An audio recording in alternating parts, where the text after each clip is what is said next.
Hello, Phil here from Wings of Pegasus and welcome to another analysis video. If you enjoy this video, please give it a thumbs up and subscribe. On the agenda tonight, we're taking a look at Metallica from a couple of years ago, 2017, from their live show in Canada, and they're going to be playing through Enter Sandman. And just to give you a bit of perspective, this is their 21st song of the set and their final song, so you really do get value for money from Metallica live. But let's get the guys up on screen and see how they get on.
I'm just going to jump in here at the breakdown because Metallica really are their own animal in terms of when they came about, in terms of 81 and then first album out in 83.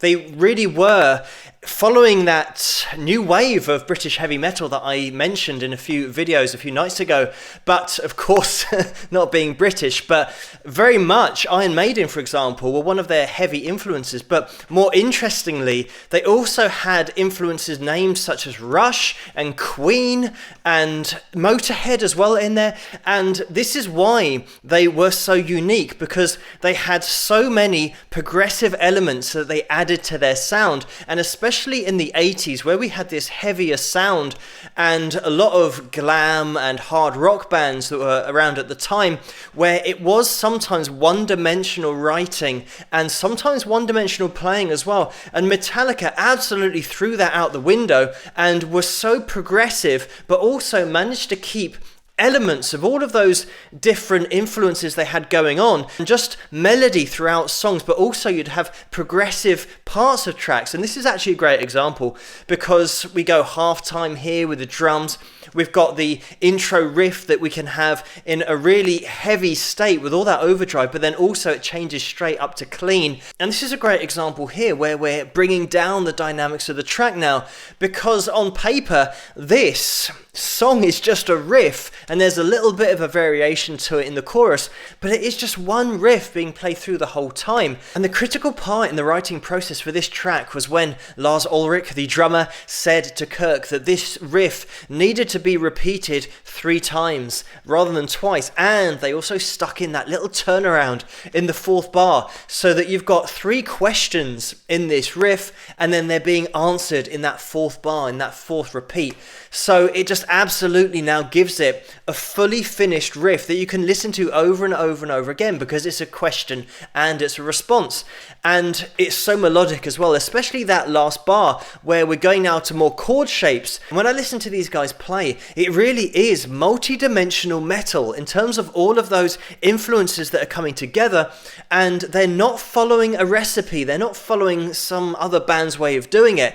And also, as an influence, we had Sex Pistols in there as well, and you can hear the attitude, that punk attitude, coming through the recordings and through the live performances. And just talking about the attitude and the sound of the recordings, this is a great example, Enter Sandman, because this was the first single from their self-titled Metallica album in 1991, and because they wanted to get that energy and attitude in the recording, it just so happened that they found it was impossible to do a whole take and get the energy, especially into the drums.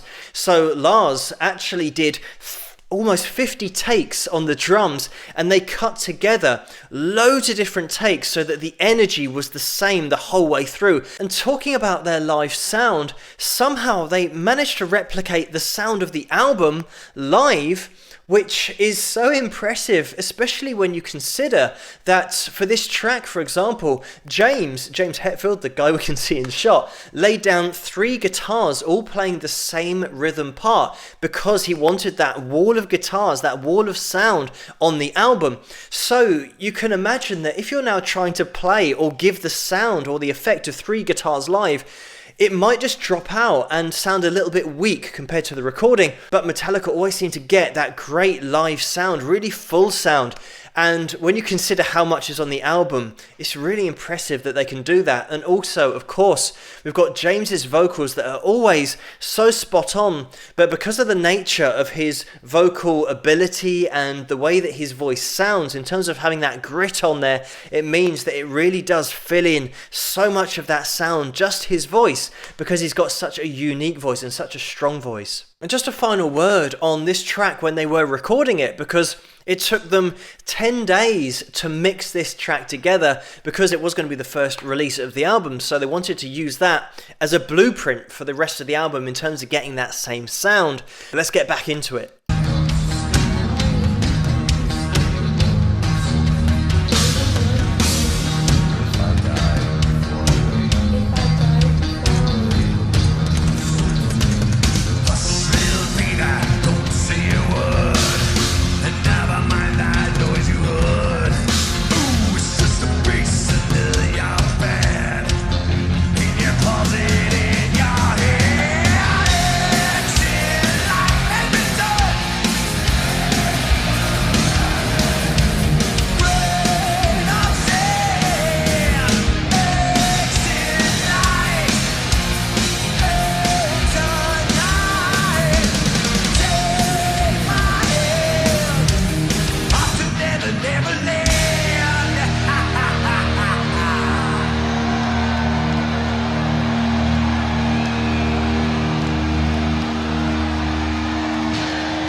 Fun tonight, Edmonton.